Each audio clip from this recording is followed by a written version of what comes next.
In May 1985, 2 fire tests on open-deck car parks were conducted at the BHP Melbourne Research Laboratories. Present fire protection requirements for steel open-deck car parks make them uncompetitive with alternative concrete structures. The tests were designed to show that it is not necessary to fire protect steelwork in open-deck car parks. The tests were conducted and planned by the AISC in conjunction with MRL and the Australian Building Regulations Coordinating Committee. 5 recent model cars were parked in a typical open-deck car park, so that the spacing between cars was about 400 millimetres. The cars were chosen as being typical of modern cars, with representative quantities of combustible materials. The petrol tank of each car was filled to 1/2 capacity. The first test was conducted on the 21st of May and was witnessed by a large group of engineers and people representing building regulatory authorities.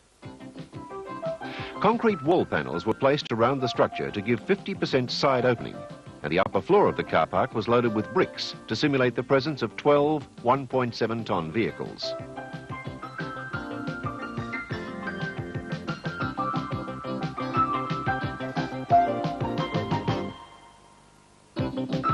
The concrete floor slabs were cast on metal decking and contained no fire emergency reinforcement.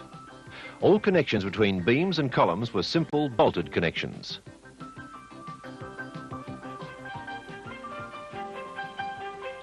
The fire was started under the front seat of the test car, and the driver's window was left open to allow the fire to develop inside the car. The windows of the adjacent car were also left open to see if spread of fire was likely in this situation.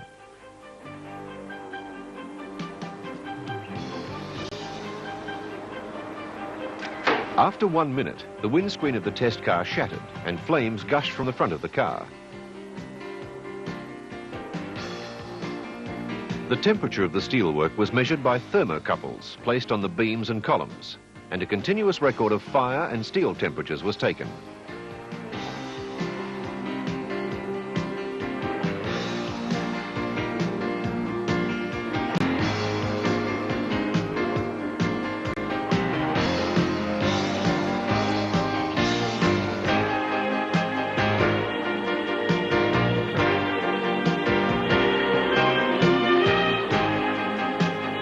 After 30 minutes, the fire had not spread to either of the adjacent cars, but the petrol in the test car was burning out of the filler pipe directly onto the exposed steel column.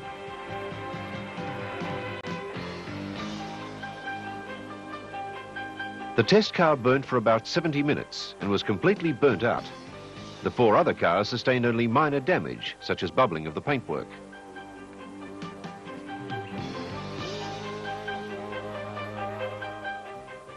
A second test was conducted on the 22nd of May. For this test, the car had a plastic fuel tank and a full LPG tank. The configuration of the cars in the car park was identical to that in the first test. Again, the fire was started under the front seat in the test car.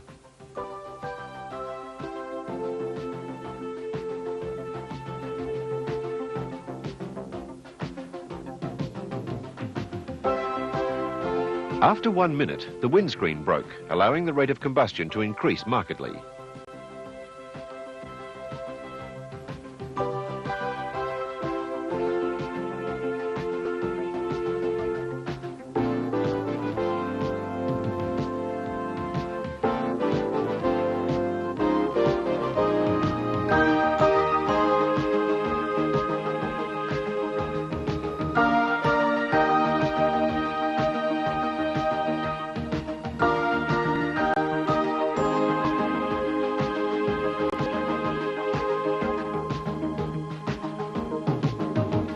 After 10 minutes, the inside of the test car was completely engulfed in flames.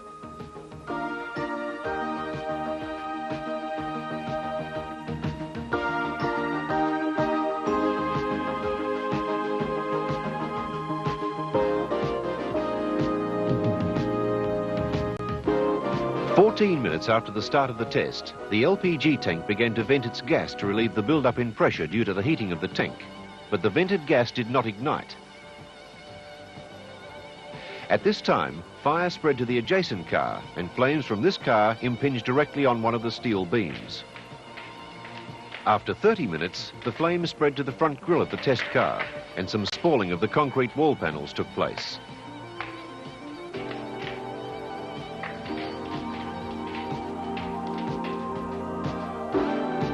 After 35 minutes, the car on the right side of the test car caught alight and the inside of this car was completely consumed. 50 minutes after the start of the test, fire in the car on the left of the test car spread to the petrol tank, and flames from the petrol tank impinged directly on the steel beams overhead.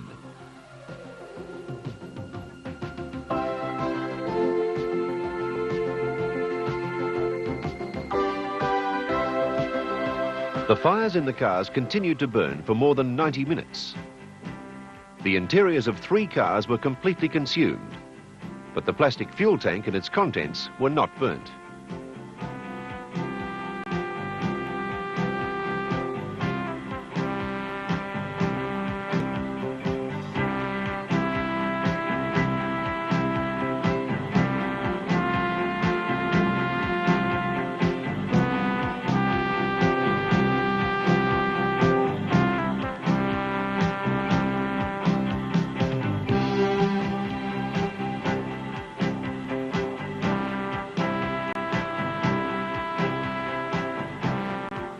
Considering the steel temperatures, it was found that the average column temperature at the hottest cross-section reached 260 degrees centigrade in the first test. In the second test, the average temperature reached only 75 degrees. It should be noted that such column temperatures are well below the limiting value of about 500 degrees, at which a fully loaded column would begin to transfer load to cooler parts of the structure.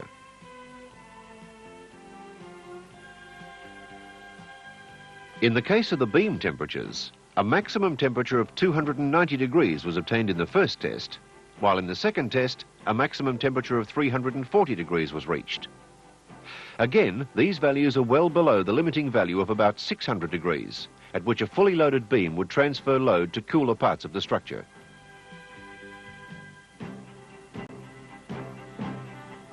After 2 tests, the car park structure showed no sign of deterioration. The beams and columns suffered no permanent deflection, and the floor slab showed no increase in deflection or cracking due to the test fires.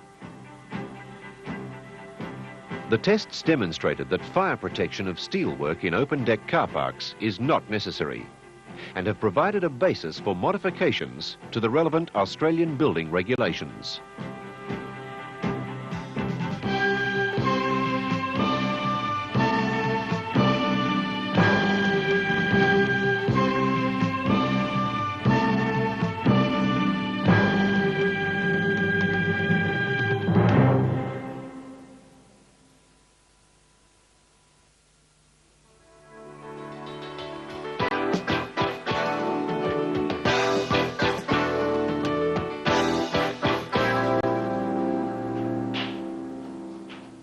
What exactly does happen during a fire involving cars in a closed car park constructed of unprotected steel columns and beams?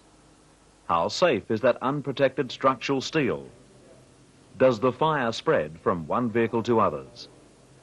How effective are sprinkler systems? What's the effect of the fire on the ventilation system? How high is the temperature of the air and of the steel itself? And what about the effects of smoke? It was to answer questions like these that the BHP Melbourne Research Laboratories conducted a series of extensive fire tests in a closed car park in late April, early May 1987.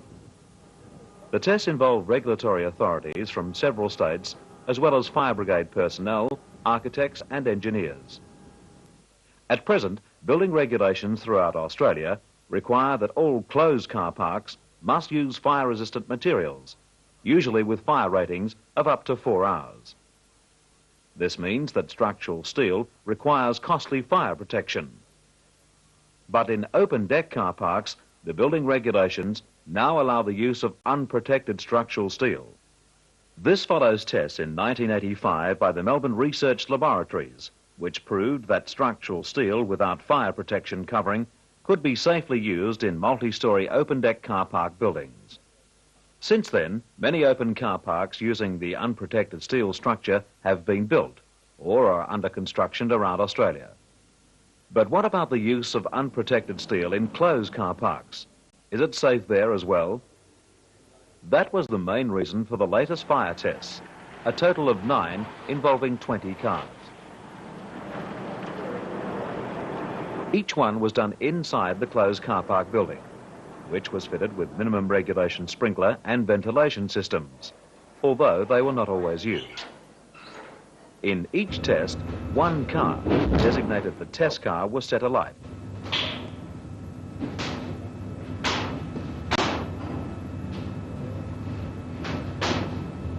It was then filmed with a normal video camera until the smoke, which filled the area within minutes, made this impossible.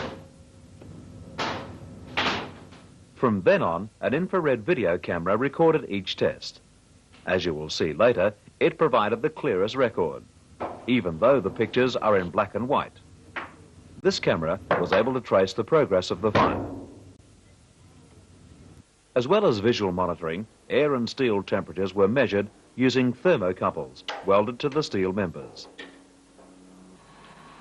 The pressure of the water at various points in the sprinkler system was also checked, as well as the smoke level through smoke meters. The concentration of toxic products was also monitored, as was the airflow in the building. The most striking observation to come from the tests was the effectiveness of the sprinklers in confining, controlling, and extinguishing the fire. Sprinklers offer the most direct and effective means of providing a very high level of safety for people, for vehicles, and for the structure itself. The key findings of the closed car park tests were: with a functioning sprinkler system, there is no need for any fire protection of the structural steelwork. Even without a sprinkler system or fire protection, structural steel is not likely to be seriously affected for at least 30 minutes. Now let's look at these closed car park tests in some more detail. The test structure used for the later series was originally built for the open deck tests. To fully enclose the building, sandwich panels of steel sheeting and 50mm insulation were placed on top of the existing precast concrete lower wall panels. In all tests except one, 5 cars were placed inside the test buildings. The cars were chosen to give quantities of combustible materials representative of recent model cars, and each test car had 40 litres of petrol in the tank. As this infrared video shows, the tests highlight the fact that the quantity of plastic material in modern cars contributes to a higher fuel load. And remember that what the infrared camera is filming is heat, not light. Those areas of white on the screen are hot spots, burning gas or metal, for example, above 300 degrees. When sprinklers were used, a situation such as this fire did not develop. But back to the car. For a start, see how the right-hand plastic rear vision mirror falls burning to the ground. As the fire gets more severe, you can see plastic material dripping from holes under the car. Next, the left-hand rear vision mirror falls and burns behind the steel column. After about 20 minutes, the left-hand tail assembly falls on the floor and begins to blaze. A few minutes later, the plastic petrol tank bursts. By now, the fire has spread to the adjacent cars, and the sounds you can hear are either tyres losing pressure or glass falling to the ground. Finally, the sprinklers are turned on. Only 20 seconds after the sprinklers began operating, the fire is contained. Temperatures begin to fall dramatically, and the smoke starts to clear. Although the test building was fitted with both a sprinkler and ventilation system, they were not used in all the tests. Some tests were conducted with both the sprinklers and ventilation operating, some with sprinklers only, some ventilation only, and others no sprinklers, no ventilation. It is significant to note that the air temperature reached between 850 and 1050 degrees centigrade when the sprinklers were not used. When the sprinklers were used, the air temperature was always below 100 degrees. Now, the steel temperatures, and again, without sprinklers, the temperature rose to above 400 degrees. With sprinklers, the steel temperature remained at less than 100 degrees. So, as you can see, the sprinkler system proved to be extremely effective in containing the fire, in maintaining load temperatures, and in reducing the time for smoke to develop and for people to be exposed to any toxic fumes. The sprinklers also reduced temperatures even when they were turned on after the fire had been allowed to develop and spread. So, in summary, these tests prove conclusively that with a functioning sprinkler system, there is no need for any fire protection of the structural steelwork in closed car parks.